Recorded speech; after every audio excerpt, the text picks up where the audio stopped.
Hello everyone, I welcome you all to our channel Exam Time. So this is our lecture 7, and in previous lecture 6 we have talked about objectives of teaching, different objectives of teaching. इसमें हमने बात की थी different maxims of teaching के बारे में, मतलब teaching का जो बेसिकल सूत्र होता है, फॉर्मूलाज होता है, क्या क्या टेक्निक्स है, क्या क्या तरीके हैं, किस किस चीज़ों को हम फॉलो करते हैं, उसके बारे में हमने डिस्कशन किया था लास्ट लेक्चर में. अगर आपने नहीं देखा तो आप पहले वो लेक्चर देखें, उसके बाद फिर इस लेक्चर को कंटिन्यू करें. Okay, so in this lecture 7 we are going to study about methods of teaching. Okay, and specifically we will study teacher centred methods. So let us start. So see सबसे पहले methods of teaching. एक बार जो हमने अपना instructional objectives जो cover कर लिया है इन लेक्चर 6, ठीक है, तो उसके बाद फिर नेक्स्ट स्टेप क्या रह जाता है कि हम एक अप्रोप्रिएट इंस्ट्रक्शनल मेथड को सिलेक्ट करें. देखो, जब आपको पता चल गया कि हमारा ऑब्जेक्टिव क्या है, पढ़ाने के बाद हमें क्या मिलने वाला है, ये सारा क्लियर हो गया, पढ़ाने का जो बेसिकली रूल्स है, जो मैक्सिम्स है, ये सब हमें पता चल गया. उसके बाद फिर नेक्स्ट स्टेप ये है कि आप एक ऐसा मेथड को सिलेक्ट करें जिस मेथड को यूज करके आप बच्चों को पढ़ा सकते हैं, ठीक है, या किसी को भी इंस्ट्रक्ट कर सकते हैं. Right.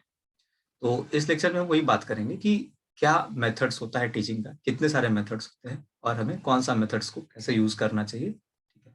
So the teacher has number of method at his disposal to select form, and as per NTA NET syllabus we have following two extreme set of methods for Institute for Higher Learning. Okay, so first is teacher centered methods and second is learner centered methods. Okay, so basically दो method हम लोग पढ़ेंगे, एक तो teacher centre method पढ़ेंगे और दूसरा learner centred methods पढ़ेंगे. ठीक है. तो this can be assume to be the two extreme approaches. Basically यही दो एक्सट्रीम अप्रोच होता है पढ़ाने का. ठीक है, तो टीचर सेंटर्ड, दूसरा लर्नर सेंटर्ड. और इसके बीच में हमारे पास एक थर्ड मेथड भी होता है, इसे हम कहते हैं मिक्स्ड अप्रोच. ठीक है. तो लेक्चर को स्टार्ट करने से पहले there is a important thought.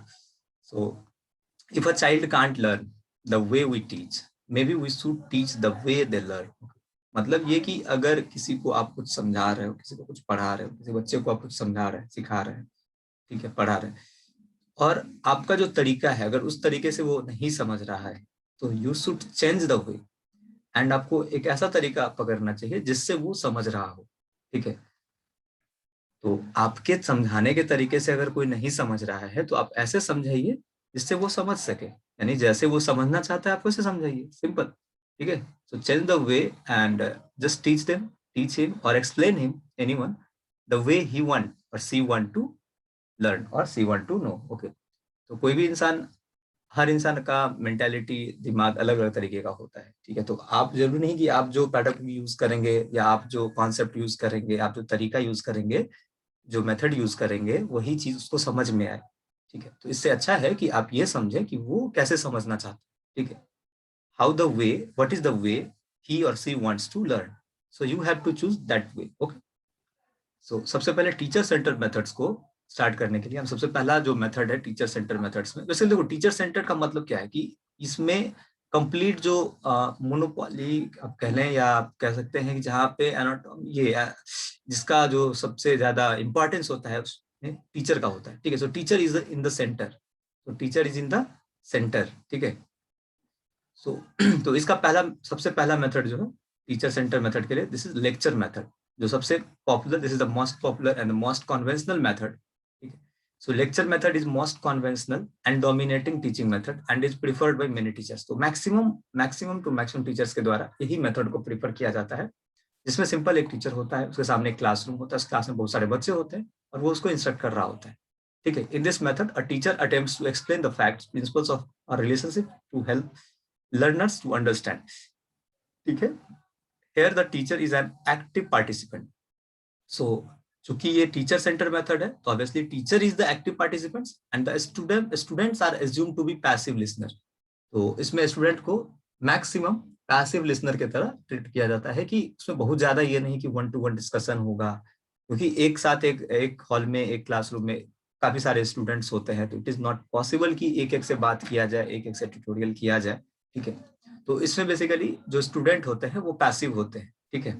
और कंप्लीट ऑटोनॉमी होता है इनका, इसका टीचर का. Usually the students do not converse with the teacher during the lecture by the teacher. अब देखो, हाँ, एक टाइम आता है जिसमें टीचर एक मौका देता है कि हाँ आपको कोई डाउट है तो यू कैन आस्क. ठीक है. But in between the teacher, in between the lecture, in between the lecture, जब टीचर कोई डिमॉन्स्ट्रेट कर रहा होता है, कुछ चीज बता रहा होता है, उस टाइम पे कोई भी नहीं बोलता उस टाइम पे, ठीक है। तो that way it is one way communication. तो हो गया ना, इस तरीके से एक वन वे कम्युनिकेशन हो गया। तो teacher talks more or less continuously to the class, तो टीचर ही बात करेगा ज्यादा या कम क्लास को कंटिन्यू करने में, ठीक है। And whole class listens, writes notes facts and and the ideas for remembering to think them over later. Okay, तो उसमें जो भी टीचर स्टूडेंट को इम्पोर्टेंट लगता है कि वो नोट्स बनाना चाहिए, ये फैक्ट्स इंपॉर्टेंट है तो उसका नोट्स कर लेंगे, तो इस तरीके से स्टूडेंट्स को फॉलो करते हैं, ठीक है। Now, it can be made a two-way communication if the teacher allows a student to ask few questions, clarify a point, but no discussion is usually held. देखो इस मेथड में क्या है कि टीचर मौका देता है स्टूडेंट को कि जनरल क्वेरी अगर कुछ है, आपको कुछ क्वेश्चंस पूछना चाहते हैं किसी पर्टिकुलर पॉइंट को क्लैरिफाई करने के लिए, तो then you can ask, but here a complete discussion is not allowed, ठीक है। तो कंप्लीट डिस्कशन जो होता है वो पॉसिबल भी नहीं है लेक्चर मेथड में, ठीक है। So now important methods of instructions, जैसे देखो इसमें अगर हम बात करें तो टीचर सेंटर स्ट्रैटेजी जो होता है और जो लर्नर सेंटर स्ट्रैटेजी है, जो हमने पहले डिस्कस किया था, थोड़ा सा इसको एक बार फिर से देख लेते हैं कि इन तीनों में बेसिकली डिफरेंस क्या क्या है। जो टीचर सेंटर्ड स्ट्रैटेजी है, इसमें हमारा लेक्चर्स हो जाएगा, टीम टीचिंग हो जाएगा, टीवी और प्रेजेंटेशन, ये अभी आज के लेक्चर में हम लोग यही बेसिकली करने वाले हैं, ठीक है। और ये भी करेंगे, मिक्स स्ट्रैटेजी को भी आज ही कवर करेंगे, तो जिसमें आ जाता है स्मॉल ग्रुप मेथड, जैसे group discussion, seminar, panel discussion, brainstorming, project method, tutorials, case study, role play, simulation, demonstration, सारे पॉइंट को हम एक एक करके डिस्कस करेंगे इस लेक्चर, ठीक है। नाउ द इम्पोर्टेंट वन, इसके अलावा हमारे पास जो दूसरा मेथड है, this is called learner centred strategy, okay, या लर्नर सेंटर्ड मेथड। इसमें क्या आ गया, आपको tutorial, assignments, project work, case study, programmes, instruction, computer assisted learning, interactive video, open learning, personalized system of instruction and heuristic method, okay। ये सब आपका जो है ये टीचर सेंटर्ड मेथड में ही आता है, लेकिन यहाँ पे क्या है कि एक टीचर सेंटर्ड स्ट्रेटेजी हो गया और एक लर्नर्स, मतलब यहाँ पे मेन टीचर ही होगा, मेन होगा टीचर ही, बट यहाँ पे अप्रोच थोड़ा सा डिफरेंट होता है। यहाँ पे थोड़ा लर्नर इंक्लाइंड अप्रोच होता है और यहाँ पे टीचर इंक्लाइंड अप्रोच होता है, okay.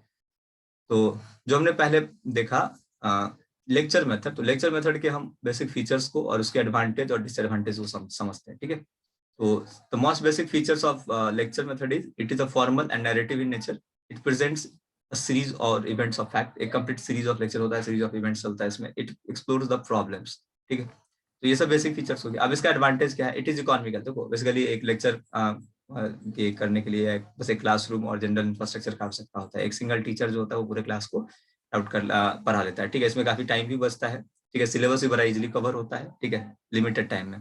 It simplifies the task of teacher, और टीचर को भी कुछ ज्यादा मेहनत नहीं करना पड़ता, ठीक है, सिंप्लीफाई हो जाता है उसका task. It is useful for imparting factual information and drawing attention two important points. जो इंपॉर्टेंट पॉइंट्स होता है उसके ऊपर जो लर्नर है उसका अटेंशन ड्रॉ करके बताया जाता है ताकि बच्चे को समझ में आ जाए सब, ठीक है। So during lecture interruption and distraction are usually avoided. तो क्योंकि लेक्चर है तो इसमें डिस्कशन होना नहीं है, तो बेसिकली काम क्लास होता है, टीचर बोलता है और बच्चे सुनते हैं, ठीक है। तो इंटरप्शन और डिस्ट्रैक्शन जो है ये सब अवॉइडेड रहता है। लेकिन इसका कुछ लिमिटेशंस है, तो what are the limitations, let us see. तो सबसे पहले it provides very little opportunity for student activity. तो स्टूडेंट एक्टिविटी तो ना के बराबर होता है इसमें, ठीक है।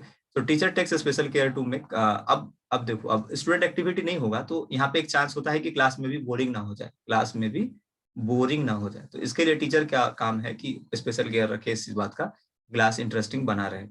It usually does not provide opportunity to learners to solve problem. तो यहाँ पे टीचर ही प्रॉब्लम को सॉल्व करता है, टीचर ही बोलता है, टीचर ही समझाता है, तो स्टूडेंट्स के पास कम अपॉर्चुनिटी होता है, ठीक है। बस दे कैन लर्न, वो सीख सकते हैं, देख के समझ सकते हैं और खुद से मेहनत करके उसको सॉल्व कर सकते हैं फिर, ठीक है। It offers limited opportunities for checking learning progress, whether the students are attending and understanding all the teacher is explaining, ठीक है।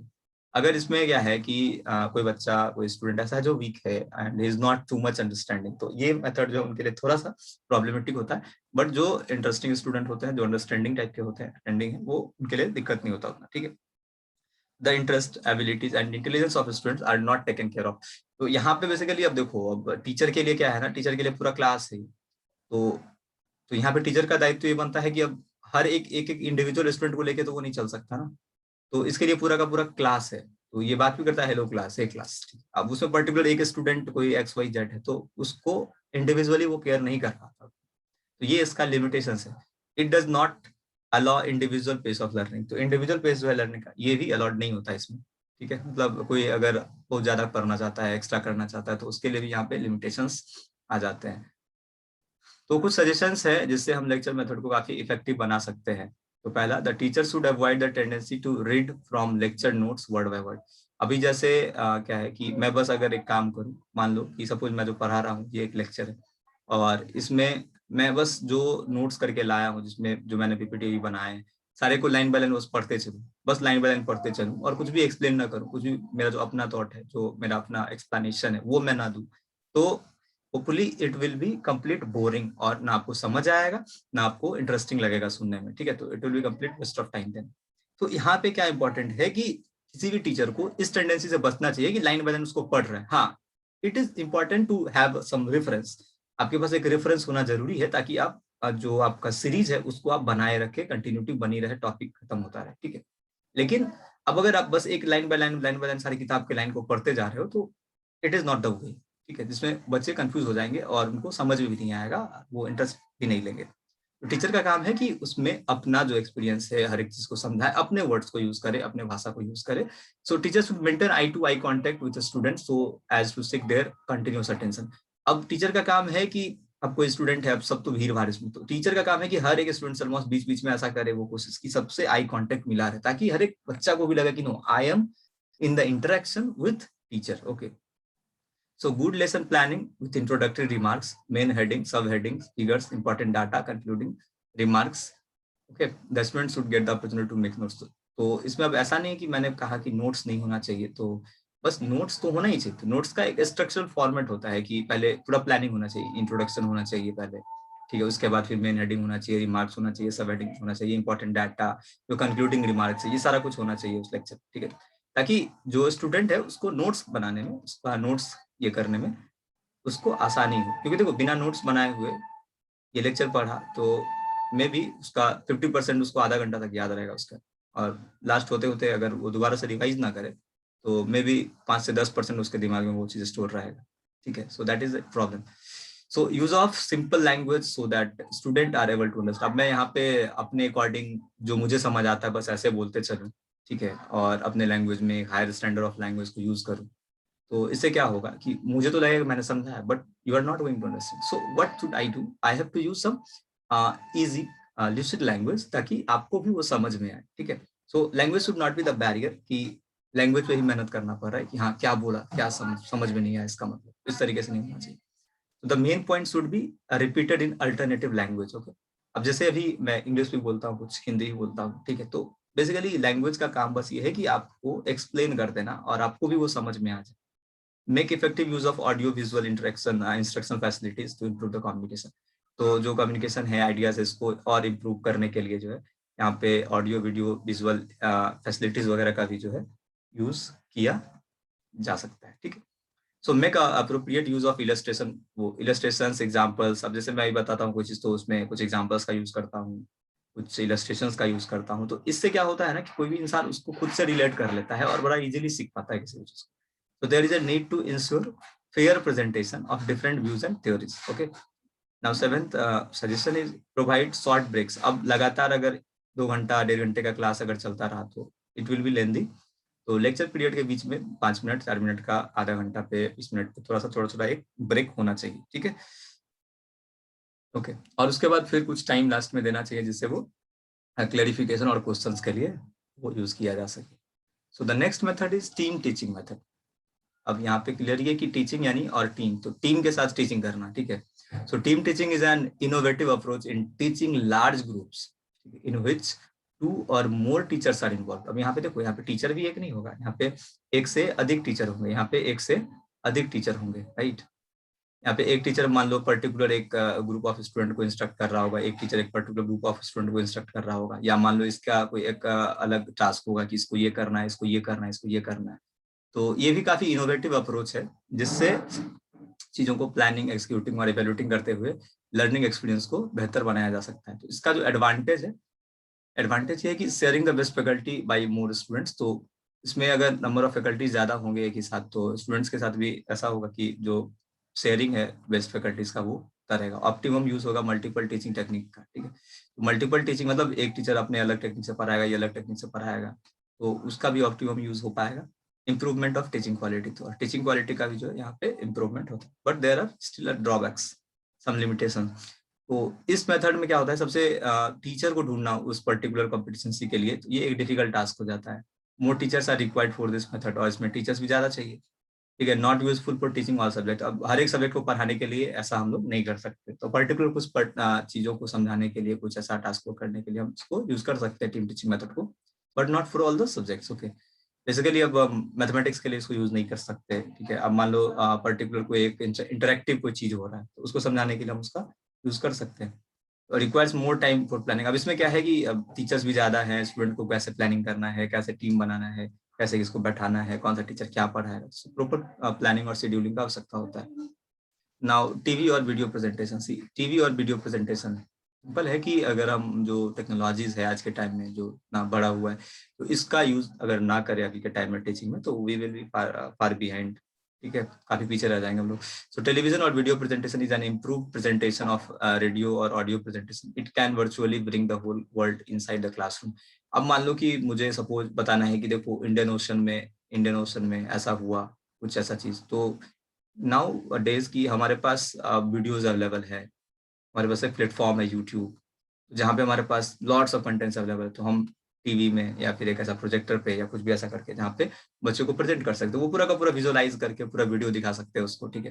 अब जैसे हम बात करके ऐसा बोलेंगे देखो यूएसए है, ऐसा हुआ, तो हम उसका पूरा वर्ल्ड मैप, पूरा अर्थ के ग्लोब पे उसका मैप दिखा सकते हैं कहाँ है। आज गूगल अर्थ जो है इतना ज्यादा एडवांस है कि आप किसी भी कंट्री को, उसके रोड तक को, आप घर के अपने आसपास के रोड को ऑब्जर्व कर सकते हो, आप अपने घर को ऑब्जर्व कर सकते हो, ठीक है। तो टेक्नोलॉजी तो इतना ज्यादा आगे बढ़ गया है। So screening of video presentation is followed by discussion or task. तो ये पहले प्रेजेंटेशन किया जाता है वीडियो और टीवी प्रेजेंटेशन में, उसके बाद फिर डिस्कशन होता है। इसका इसका एडवांटेज क्या है, many important personalities and experts brought to the classroom through T. अब मान लो इसमें एक टीचर है, अब जैसे सपोज इसमें कि अब्दुल कलाम साहब का कुछ ऐसा थॉट समझाना है बच्चों को, तो उसको हम वीडियो पे ला सकते हैं, ठीक है। बेसिकली ये बहुत छोटे बच्चों के लिए नहीं होगा, हाँ छोटे बच्चों के लिए भी यूज किया जाता है, जैसे फॉर रैम्स एंड वगैरह ये सब के लिए, ठीक है। लेकिन बेसिकली ये एडल्ट लर्नर्स के लिए ज्यादा यूजफुल होता है, ठीक है। Illustrated lectures and demonstrations can be supplemented by other teaching instructional facilities such as slides, models. अब इसमें और भी बहुत सारा, जैसे पीपीटी यूज करके स्लाइड्स बनाया जा सकता है, मॉडल्स बनाया जा सकता है, जो भी आप पढ़ना चाहते हो उसको एक इंटरेक्टिव वे में आप प्रेजेंट कर सकते हैं बच्चों के सामने, ठीक है। Easily accessible for learners in remote areas. अब मान लो कि हमारे पास एक पूरा का पूरा कोर्स ऑनलाइन डिजिटल फॉर्मेट में हो गया, तो उसको ऐसे जगह पे जहाँ पे उस तरीके से टीचिंग का व्यवस्था नहीं है, तो वहाँ पे इसको प्रेजेंट किया जा सकता है। तो रूरल और रिमोट एरियाज में भी इसका काफी यूज हो सकता है, ठीक है। Specifically useful for subject such as geography, astronomy. तो अब जैसे देखो एस्ट्रोनॉमी के लिए बात है, सन और सन के चारों तरफ घूमता है मर्क्यूरी, बाकी सारा प्लैनेट, सब इसको इमेजिन करना पड़ता है। अगर मान लो आपके सामने उसको दिखा दिया जाए, तो इट इज इजी कि आप तुरंत उसको समझ लोगे, ठीक है। अब देखो इसका लिमिटेशंस क्या सब है, तो limitations is less possibility for two way communication. तो यहाँ भी टू वे कम्युनिकेशन कम होता है, क्योंकि अब वीडियो में चल रहा है तो आप उससे तो कम्युनिकेट नहीं कर सकते ना, again you are a passive learner, right. So there can be difficulty in adjusting or too complicated schedule to telecast period, ठीक है। और दूसरा ये भी होता है कि जो शेड्यूल टेलीकास्ट पीरियड है इस सबको एडजस्ट करना, क्योंकि आपके यहाँ तो वो चीज होता नहीं, तो these are the limitations. Now mix group teaching method क्या होता है ये देखते हैं, ठीक है। So this is most of methods of instructional delivery for the learning of smaller groups numbering 3 to 12 trainers lean towards trainee centred approach. तो basically इसमें 3 से 12 ट्रेनिंग होते हैं और कुछ ट्रेनर्स होते हैं, जिसमें मिक्स स्ट्रैटेजी यूज किया जाता है, ठीक है। और ये भी आपको जो है वो ट्रेनिंग सेंटर्ड अप्रोच होता है। सम ऑफ दिस मेथड्स आर, अब देखो मिक्स्ड या ग्रुप टीचिंग मेथड जो है, इसमें बहुत सारे मेथड को यूज किया जाता है, जैसे ग्रुप डिस्कशन हो गया, seminar, project work, tutorials, role playing etcetera. सबसे पहले ग्रुप डिस्कशन देखते हैं, ग्रुप डिस्कशन क्या होता है। So this may be counted under small as a large group of teaching method. छोटे से बड़े ग्रुप का हम मतलब ऐसा करके ग्रुप डिस्कशन उसमें कर सकते हैं, ठीक है। It is one of the oldest method use. अब ग्रुप डिस्कशन का जो है अभी का प्रचलन नहीं, ये काफी प्राचीन टाइम का सभ्यता रहा है, प्राचीन सभ्यता का चीज रहा है। तो ग्रीक स्कॉलर्स और नालंदा यूनिवर्सिटी का जो कल्चर रहा है उसमें भी इसको यूज किया जाता था काफी स्केल पे, ठीक है। A discussion method of teaching is a democratic method to use the develop better understanding among the students for supplementing a lecture in connection with an observation, visit or case presentation and for sharing information. अब देखो ये democratic ही, अब क्योंकि अब group discussion तो हर एक व्यक्ति को मौका मिलता है अपना राय विचार, अपना प्रेजेंटेशन रखने का सबके सामने, ठीक है। तो इसमें क्या होता है ना, एक्सपोजर होता है सबके साथ, और सबके नॉलेज का अगर एक्सपोजर हो रहा है तो उसका नॉलेज और ज्यादा इनहेंस होता है। और बीच में एक इंस्ट्रक्टर होता है जो सबके उसके ऊपर मॉनिटरिंग करता है कि हाँ भाई कौन सही बोला कौन गलत बोला, उसको फिर से वो रेक्टिफाई किया जाता है, ठीक है। तो it stimulates students thinking process to analyse and integrate facts and help. अब देखो इसमें क्या होता है, सीखना भी होता है, बताना भी होता है, सोचना भी होता है कि हाँ ये बोला तो अब ये बोलना चाहिए, ऐसा करना चाहिए, ठीक है। तो यहाँ पे काफी ज्यादा थिंकिंग प्रोसेस जो है वो काम करता है, और क्रिटिकल एनालिसिस काफी ज्यादा इसमें अच्छे से हो पाता है, ठीक है ना। उसी फॉर्म ऑफ डिस्कशन कितनी तरह का होता है, सो बेसिकली क्लासरूम डिस्कशन है। तो क्लासरूम डिस्कशन हो गया, ये कैसे, जैसे क्लास में तुमको मैंने लेक्चर में था तो वहाँ पे जनरल डिस्कशन अलाउड नहीं होता। लेकिन अगर हम क्लासरूम डिस्कशन की बात करें, इसमें क्या करता है, टीचर एक टाइम पे एक पर्टिकुलर एक इवेंट ऑर्गेनाइज करता है कि हाँ चलो अभी आज डिस्कशन क्लास करेंगे। तो एक कोई सवाल आया, हर एक स्टूडेंट से एक एक करके पूछा जाता है, तो सब अपना अपना जो विचार है, जो अपना अपना समझ है, सब टीचर को बताता है, ठीक है। और उसमें टीचर उसको एज ए लीडर का मतलब स्टूडेंट खुद भी एज ए लीडर का काम करता है उसमें, क्योंकि उसको लगता है कि no I am explaining something, तो I feel some like leadership वाला जो फीलिंग है वो उसके अंदर आता है। तो लीडर इज यूजुअली, अब इसमें क्या होता है कि जैसे 10 बच्चे हैं तो उसमें एक बच्चे को लीडर बनाया जाता है। वो क्या करता है, सारे जो भी लिखा है सारे के पॉइंट्स को नोट करता है ब्लैक बोर्ड पे या फिर अपने कॉपी पे, ठीक है। और उसको भी जो है असिस्ट किया जाता है ग्रुप में सारी चीज को सम अप करने के लिए, ठीक है। आई होप आपने भी अपने स्कूल्स में इस तरह के मेथड्स को देखा होगा, जिसमें टीचर क्या करता है कि सारे स्टूडेंट्स के बीच में ही किसी टॉपिक को रख देता है और वो जनरल डिस्कशन कराया जाता है सबके बीच में, और इसे समझ ही बच्चों को काफी अच्छे से आता है। Now see the formal group discussion. अब ये वो तो देखो, वो जो था वो इनफॉर्मल ग्रुप डिस्कशन था, वो ये सब इनफॉर्मल हो गया क्लासरूम डिस्कशन। इसमें कोई पहले से प्री प्लानिंग नहीं होता कि ऐसे ही करना है, टीचर अपने अकॉर्डिंग डिसाइड कर लेता है कि नहीं आज ऐसे करेंगे आज ऐसे करेंगे। No, and formal group discussion is formal group discussion is comprised of small group discussion followed by large group discussion। इसमें पहले क्या होता है, छोटा ग्रुप डिस्कशन होता है, उसके बाद लार्ज ग्रुप डिस्कशन होता है। So it is desirable when number of students is more, or when it is desirable to discuss several aspect of topic. तो इसका काम कब पड़ता है, जब हमको एक पर्टिकुलर कोई चीज किसी पर्टिकुलर टॉपिक को डिस्कस करना रहता है तो उस टाइम पे, ठीक है। To start the discussion the teacher may act as chairman. जो टीचर होता है एक एज ए चेयरमैन की तरह काम करता है, उसके साथ सामने जैसे ये मान लो टीचर है तो ये सारे के सारे लर्नर होगा। तो इस तरीके से इसको ऑर्गेनाइज किया जाता है, ठीक है।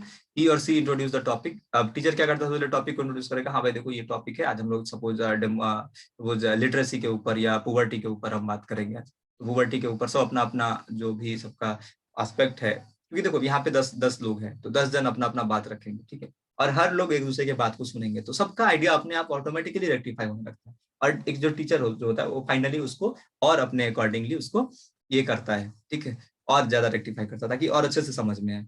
और ये पूरा ऑर्गेनाइज करके किया जाता है, पहले से टॉपिक पता होता है, पहले से ग्रुप पता होता है कि कौन सा ग्रुप होगा, क्या डिस्कशन करना है, क्या टॉपिक होगा, ताकि पहले से ही बच्चे प्रिपेयर करके उसको आते हैं, ठीक है। जो लीडर होता है यानी कि टीचर, वो इनिशिएट करता है, कोऑर्डिनेट्स करता है, कंट्रोल करता है ग्रुप डिस्कशन को। और एक रिकॉर्डर होता है जो कि सारे डिस्कशन के पॉइंट्स को नोट्स करता है, ठीक है। The teacher act as facilitator and resource person. अब इसके बाद देखो, अब इस तरीके के डिस्कशन में फिर सिंपोजियम आ जाता है, सेमिनार्स आ जाता है, ये भी एक फॉर्म है ग्रुप डिस्कशन का, ठीक है। But they have been discussed in the second unit as many question. अब चूंकि क्या है ना कि ये सब जो टॉपिक है इससे क्वेश्चन नेट और एनटीए एग्जाम में अलग से पूछ दिया गया है, तो हम लोग इन सारे को भी अलग से टॉपिक बना के पढ़ेंगे। बाकी ये तो आ जाता है इसी में, लेकिन still we will study it as different unit. इससे पहला प्लान, अब देखो अब ग्रुप डिस्कशन ही हुआ तो ग्रुप डिस्कशन तुम्हारा प्लान ग्रुप डिस्कशन हो सकता है, पार्टली प्लान हो सकता है, अनप्लान हो सकता है। तो प्लान डिस्कशन मतलब कि जिसमें पहले से कंक्लूजन और ऑब्जेक्टिव ये पता हो कि क्या करना है, तो पहले बताया जाता है। Discussion is guided by the trainer in an appropriate sequence. Now partly planned. Here the concluding and opening statement are known. यहाँ पे concluding और opening मतलब start करना और जो conclude करते हैं वो पता होता है, लेकिन बीच का जो होता है वो नहीं पता होता। तो इसमें ये इस तरीके से किया जाता है। एक अनप्लान्ड होता है जहाँ पे टॉपिक प्रेजेंटेशन जो है डिस्कशन का वो बिना उसके ये होता है, ओपनिंग स्टेटमेंट दिया जाता है, ठीक है। So the topic presented for discussion is without any opening statement. कोई opening statement नहीं होता, and the discussion that follows is entirely spontaneous and without any guidance from the trainer. तो इसमें कोई प्लानिंग नहीं होता, ठीक है, और टीचर का भी कोई गाइडेंस नहीं होता। तो एक जनरल डिस्कशन ये हो जाता है इस तरीके से। अब देखो ग्रुप डिस्कशन का जो है एडवांटेज क्या क्या है, तो मैंने बताया पहले कि it will make creative thinking, process. Okay, so stimulating thinking process होता है यहाँ पे. It helps development of critical thinking. Obviously critical thinking का काफी ज्यादा डेवलपमेंट होता है यहाँ पे. ठीक. इसके बाद it is pooling of knowledge ideas. अब क्या है कि आप किसी को बोलते हुए देखोगे तो आपके अंदर का भी जो नॉलेज है, आइडियाज है, वो एक्सट्रैक्ट होगी, बाहर आएगा. Right. Several person analysis and integration of facts, ideas and concepts. Rationalization of facts, and it thus promotes intelligent learning. Next is learning together, sharing responsibilities and interest. ठीक है. फिर उसके बाद next point, developing team spirit in teaching learning process. इसमें team spirit का भी development होता है टीचिंग लर्निंग प्रोसेस के दरमियान. Discovering talented students, good for development oral non verbal communication. तो ये सारा एडवांटेज हो गया आपका. उसके बाद है लिमिटेशंस. अब इसका लिमिटेशंस क्या क्या है? तो limitations, it requires more time. इसमें टाइम ज्यादा लगता है, प्लानिंग, बहुत सारा ये एफर्ट लगाना होता है, रिसोर्स होता है टीचर और स्टूडेंट दोनों का.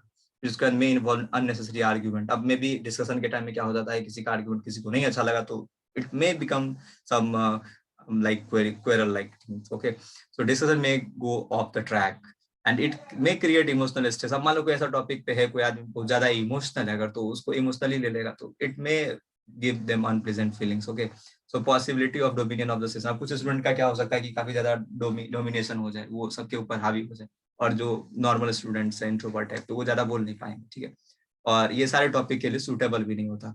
जल्दी से देख लेते हैं general principle for organising discussion. जो डिस्कशन को ऑर्गेनाइज करने के लिए जनरल प्रिंसिपल क्या क्या बात किया गया.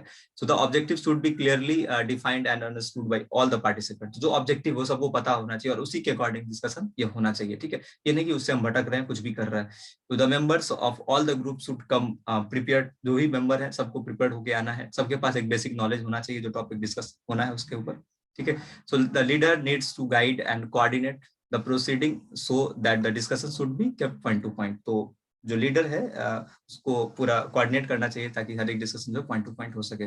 रिकॉर्डर जो होता है वो इलेक्ट किया जाए ग्रुप में ही, ताकि वो हर एक पॉइंट को, डिस्कशन को वो रिकॉर्ड कर सके. ठीक है, और ब्लैक बोर्ड पे लिख सके, हाँ इसका ये पॉइंट रहा, इसका ये पॉइंट रहा, इस तरीके से. Each one in the group should feel free to participate. अब ऐसा नहीं है कि कोई अपने आप को दबाव को फील करे कि no I am not going to, मैं नहीं बोल सकता या मुझे मौका नहीं मिल रहा है. तो इस तरह का it should be democratic. Right. So all points of view should be fairly considered, and discussion should be properly ended with a report, decision, recommendation, and summing up the matter and discussions. Okay. Now the next thing is seminar. Is also very important thing. तो seminar क्या होता है? It is a general type of group discussion where one trainee or several prepare. इसमें एक trainee होता है या फिर ज्यादा भी होते हैं जो एक टॉपिक को पहले से हर एक चीज को प्रिपेयर करके लाता है. ठीक.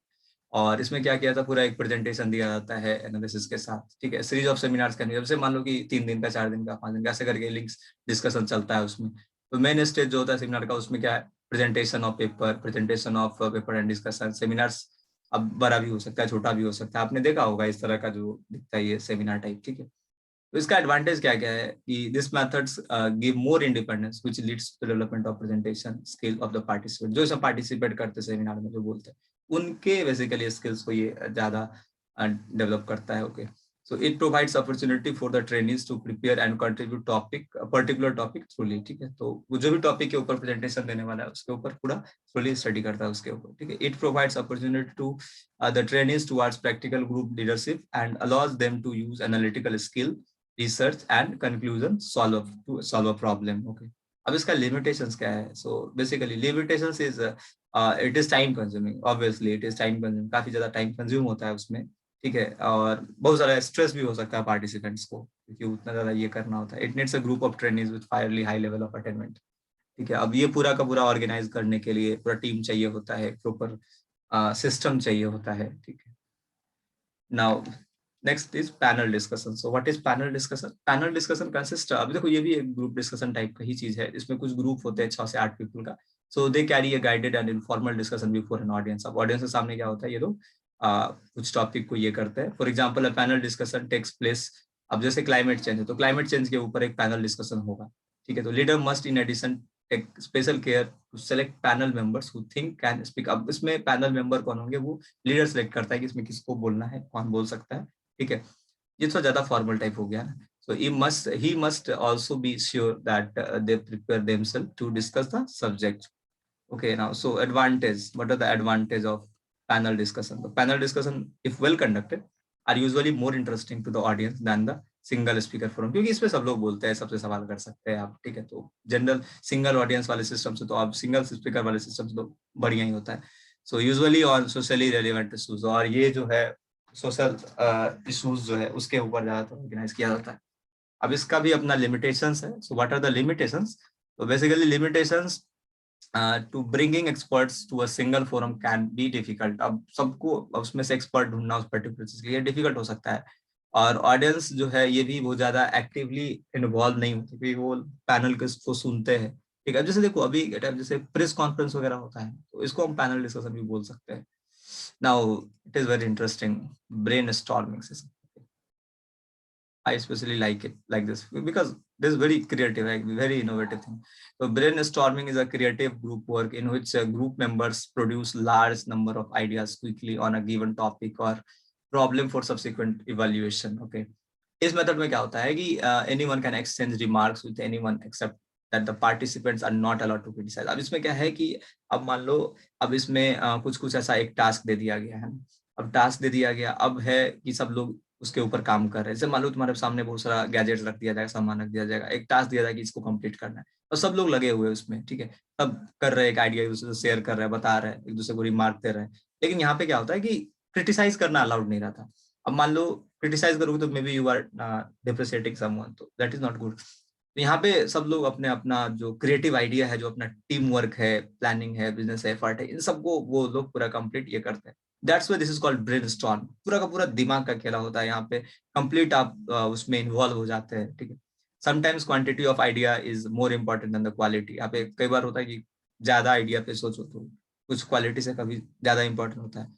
अब इसका जो है स्पॉन्टेनिटी, मतलब ये हॉलमार्क है ब्रेनस्टॉर्मिंग सेशन का, मतलब कि सीरीज में होता है, रेगुलरिटी के साथ होता है, कई राउंड होता है इसमें। ठीक है, तब की जब तक कि आइडिया जो है वो कंप्लीट एग्जॉस्ट नहीं हो जाए। ठीक है, participants are then asked to evaluate all the ideas and the उसमें से जो बेस्ट होता है उसको लिस्ट करने के लिए।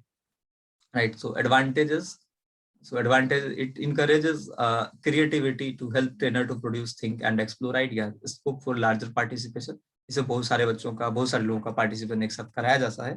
ठीक है, बहुत सारे एक्टिविटीज इसमें हो सकते हैं। सो इट इज इकोनॉमिकल, इसमें बहुत ज्यादा आपको एक्सपेंसेस भी नहीं होता है, इकोनॉमिकल है। उसके बाद फिर does not require much preparation, इसमें बहुत ज्यादा प्रिपरेशन का भी जरूरत नहीं होगी, क्योंकि आप तो बस देखते हो ना, ये एट रैंडम होता है, कोई प्लानिंग करके नहीं आ रहा कि मुझे यही करना है। आपके सामने सिचुएशन मिला, now you have to act, you have to react, you have to proact, how to solve the situation, how to cope with the situation. So now the limitations क्या है इसका? देखो, it is not a very systematic way of studying a subject। ये एक systematic way तो नहीं है, तो obviously इससे आप किसी सब्जेक्ट को, टॉपिक को सिस्टमेटिकली नहीं समझ सकते। ये बेसिकली आपके दिमाग का खेला है, तो दिमाग के ऊपर जो है वो ये हो सकता है। So there is possibility of some trainees to being reluctant to participate. Okay. Now the next is project method। So project method क्या है? Very interesting one. So this can be described as both small group as individual instruction. In this method, the students are allowed to explore and experience their environment through their senses, direct their own learning by their individual interests. Okay. तो इसमें क्या होता है कि कुछ ऐसा task दे दिया जाता है जिसको अब प्रोजेक्ट के माध्यम से, जैसे इसमें क्या है कि अब देखो बहुत सारा बात जो है वो टेक्स्ट बुक से उतना ज्यादा नहीं पढ़ाया जाता, तो इन पैसेज जो किया जाता है एक्सपेरिमेंटल लर्निंग पे, रैदर की जो रटने वाली चीज है उसको मेमोराइज करिए बार बार। ठीक है, तो इसमें प्रोजेक्ट मेथड जो है क्लासरूम का, वो फोकस इसमें। दूसरी बात क्या, आप मान लो कि क्लास में 20 लोग हैं, तो अगर कुछ प्रोजेक्ट मेथड चल रहा है तो सब लोग उसमें पार्टिसिपेट करेंगे, सब लोग अपना अपना जो उसमें टास्क दिया गया उसको कंप्लीट करेंगे, और खुद से जब कोई चीज किया जाता है तो उसमें ज्यादा सीखना होता है। ठीक है, now advantage. So what are the advantages of this method? So students are likely to develop the habit of critical thinking. Again यहाँ पे भी फिर से क्रिटिकल थिंकिंग का इंपॉर्टेंस आ रहा है। ठीक है, and they develop the habit of working in team. Obviously यहाँ पे टीम वर्क भी होता है, तो टीम में वर्क करने का जो हैबिट है वो भी डेवलप होता है। Now limitations. So limitations are continuous monitoring में बी रिक्वायर्ड। अब यहाँ पे अब बहुत सारा इंस्ट्रूमेंट्स होता है, गैजेट्स होता है, तो वहाँ पे एक इंस्ट्रक्टर का काम है कि हमेशा ये इसका जो है वॉच ड्रॉइंग करता रहे। सो एडिशनल रिसोर्स में भी रिक्वायर्ड, और एडिशनल रिसोर्स तो ऑब्वियसली रिक्वायर्ड होता ही है। तो these are the limitations. Now role playing. Okay, so what is role playing? आपने अपने स्कूल में भी इस तरह का कई दफा देखा होगा कि रोल प्लेइंग जो होता है, जिसमें बच्चों को ही कुछ ऐसा टास्क दे दिया जाता है कि उसको ये बन जाना है, उसको ये बन जाना है। जैसे मान लो कभी सपोज हिस्ट्री पढ़ाया जा रहा है ना, तो हिस्ट्री पढ़ाया जा रहा है, उसमें किसी बच्चे को गांधी जी बना दिया गया, किसी को नेहरू बना दिया गया, और जो पूरा का पूरा कन्वर्सेशन हो रहा है ये बच्चों के बीच में ही करवा दिया गया। तो क्या होता है कि बच्चे उस पर्टिकुलर चीज को खुद से जीने लगते हैं, तो ऑब्वियसली बहुत बेहतर तरीके से समझ आएगा चीज, ठीक है। So role playing has been very used effectively many teachers and help to solve the classrooms interpersonal problems to teach human relation skills in classrooms, ठीक है। Role playing has been used to facilitate subject matter learning through the dramatization or literary and historical works, historical or current events, ठीक है। In all this, role playing provides students with a dramatic confrontation and clarification, okay। तो इसका जो advantage है वो क्या है, it is semblance to real life situation. तो ऑब्वियसली रियल लाइफ सिचुएशन होता है और उसमें सबसे बड़ा आप खुद उस सिचुएशन को जीते हो, ठीक है। तो ये काफी इंटरेक्टिव होता है, इंटरेस्टिंग होता है, intense participation of every member of the group, जो सारे मेंबर होते हैं सबको इसमें मौका दिया जाता है, इमीडिएट फीडबैक मिलता है, सोशल और डिसीजन मेकिंग स्किल जो है ये आपका इनरिच होता है। इसके बाद it is effective to change the attitude, और ऑब्वियसली आप अगर पर्टिकुलर एक सिचुएशन में जब ये करते हो तो आपका जो एटीट्यूड है वो भी बदलता है, right? So limitations, what are the limitations? So it has unpredictable outcomes. इसका कुछ unpredictable outcome भी हो सकता है, maybe bad or good, sometimes bad भी।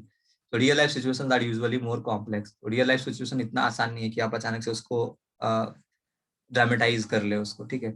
So it requires considerably amount of resources, इसमें भी काफी resources का जरूरत पड़ता है। Now it is very interesting, simulation। Suppose देखो अभी ये इतना इंटरेस्टिंग है ना कि अगर मान लो आपको प्लेन चलाना सीखना है, ठीक है, तो प्लेन चलाने के लिए इतना ज्यादा रिस्की होता है कि किसी को अगर सीधा प्लेन में ले जाए और बोले कि अब चलाओ, मे बी रिस्क, अगर मान लो एक बार एक्सीडेंट किया तो कितना सारा लॉसेस और लाइफ थ्रेटनिंग चीज होता है।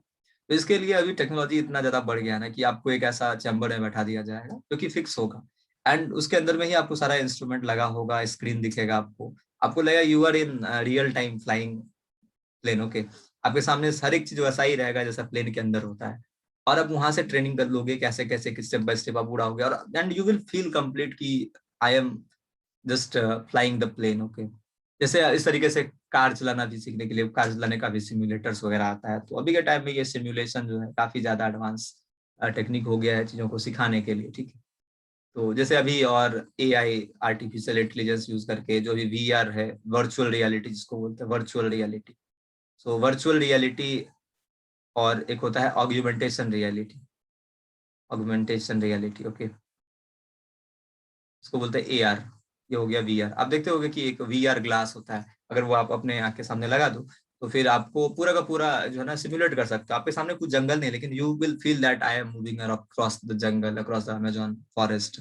और अगर आपको मान लो कि जैसे हार्ट का पंपिंग कैसे काम करता है, तो आपको उस तरीके से सिमुलेट कर दिया गया कि आप you will go inside the heart and see the how the veins and arteries are working, how the blood is circulating। तो इसका काफी एडवांटेज है कि they are economical, long run में इकोनॉमिकल है, बट लेकिन स्टार्टिंग में इन्वेस्टमेंट काफी होता है, हाईली एक्सपेंसिव होता है।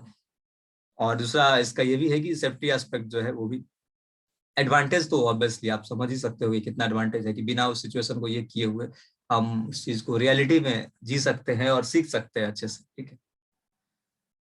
Now next is tutorials. So tutorials is simple one two one method कि एक टीचर एक बच्चा और उसको प्रॉपर गाइडेंस दे। जैसे हमारे हमारे लैंग्वेज में अभी हमारे सोसाइटी में जैसा होम ट्यूशंस का जो चीज है कि एक टीचर होता है, एक ट्यूटर होता है, एक स्टूडेंट होता है, उसको सिखाया जाता है, इसमें पर्टिकुलर केयर किया जाता है एक स्टूडेंट का, ठीक है। और इसका एडवांटेज क्या है, फोकस अटेंशन होता है, एक स्टूडेंट का पर्टिकुलर अटेंशन रहता है उसके ऊपर, आइडियाज ज्यादा जनरेट होता है क्योंकि दिमाग ये रहता है वहाँ पे, ठीक है ना। बेटर कंट्रोल होता है piece of teaching learning process, क्योंकि ज्यादा डिस्टर्बेंस नहीं, एक टीचर एक स्टूडेंट, टाइम भी ज्यादा मिलता है उसमें। लिमिटेशन इसका ये है कि it is difficult to find a suitable pace if the training is very greatly in ability. अब मान लो कि कुछ ऐसा टीचर है जिसको जो कि बहुत ज्यादा एबिलिटी है उसके अंदर, तो मे बी उसको ऐसा जगह ना मिले, ऐसा ये नहीं मिले, टाइम कंज्यूमिंग भी हो सकता है, ठीक है। तो basically this is the tutorial thing. Now demonstration method, देखो ये काफी इंपॉर्टेंट होता है क्योंकि किसी भी चीज को अगर आपको समझना है तो उसको समझाने के लिए अगर तुम्हारे सामने किसी चीज को करके दिखा दिया जाए, ऐसा होता हुआ दिखा दिया जाए, जैसे मान लो अगर आपको बैडमिंटन खेलना सीखना है, बाइक चलाना सीखना है, तो आप थ्योरेटिकली बुक में पढ़ोगे कि हाँ भाई बाइक ऐसे ऐसे चलाया जाता है, ये स्टेप ऐसा करना, और उसके बाद आपको सीधा बाइक दे दे हाथ में कि लो जाओ बाइक चलाओ, तो इट इज नॉट इजी कि आप सीधा बाइक चलाना शुरू कर दोगे, राइट। तो इससे अच्छा है कि आपको कोई सामने में उसको डिमॉन्स्ट्रेट करके दिखाए कि देखो ऐसे चलाना है, ऐसे स्टार्ट करना है, ये करना है, तो फिर आप इजीली से कर सकते हो। तो ये जो स्टेप है ना, ये जो मेथड है, ये तुम्हारा कॉग्निटिव, अफेक्टिव और साइकोमोटर जो हमने पढ़ा था, ठीक है, मेथड्स ऑफ टीचिंग में। तो इन प्रीवियस लेक्चर्स तो कॉग्निटिव, अफेक्टिव और साइकोमोटर, ये तीनों ऑब्जेक्टिव जो है अचीव होता है इसमें। ठीक है, demonstration can be defined as a combination of verbal explanation, ठीक है, coupled with live display using apparatus for presenting important facts, ideas और प्रोसेस। ठीक है, इसमें ऑडियो विजुअल एक्सप्लेनेशन का भी ये किया जाता है। तो एडवांटेज क्या है? It is effective in explaining materials, objects and ideas, effective in explaining the abstract concept, ठीक है, useful in achieving objectives in cognitive, psychomotor and affective domains. Okay, जो हमने डोमेन्स ऑफ टीचिंग पढ़ा था ना, कॉग्निटिव, साइकोमोटर और affective, affective domains होता है, वो उसमें यूजफुल होता है, उसको ये अचीव करने में। ठीक है, as there is mental and physical participation, क्योंकि इसमें मेंटल पार्टिसिपेशन भी होता है, देखता है और वो फिजिकली ट्राई भी करता है उसको। और इसका लिमिटेशन ज्यादा नहीं, लिमिटेशन ये है कि only few get opportunity to participate in the experimental method. तो एक्सपेरिमेंटल प्रोसेस, अब इस तरीके का जो डिमॉन्स्ट्रेशन मेथड है ये हर जगह आपको मिलेगा नहीं। ओके, तो this is the end of the lecture with demonstration method. तो आज के लेक्चर में हमने देखा कि पूरा मेथड्स ऑफ क्या क्या है टीचिंग का, और जहाँ पे टीचर सेंटर्ड मेथड था, ये इसमें आपने देखा होगा कि जो टीचर है उसका पूरा ऑटोनॉमी हो रहा है और वो अपने हिसाब से चीजों को डायरेक्ट कर रहा है, तो इसीलिए इसको टीचर सेंटर मेथड कहा जाता है। ठीक है, so in the next lecture, just upcoming lecture, lecture 8 I hope, तो उसमें हम लोग बात करेंगे लर्नर सेंटर मेथड्स की के ऊपर। ठीक है, और इस बीच में भी एक लेक्चर आए जिसके ऊपर हम लोग, जिसमें हम लोग ढेर सारा एमसीक्यू क्वेश्चंस करेंगे, ठीक है, जो हमने पढ़ रखा है अभी तक, ताकि आपका प्रैक्टिस भी अच्छे से हो जाए। तो आई होप आपको ये आज का लेक्चर अच्छा लगा हो। ठीक है, and thanks for watching, and obviously God bless you all. Thank you so much.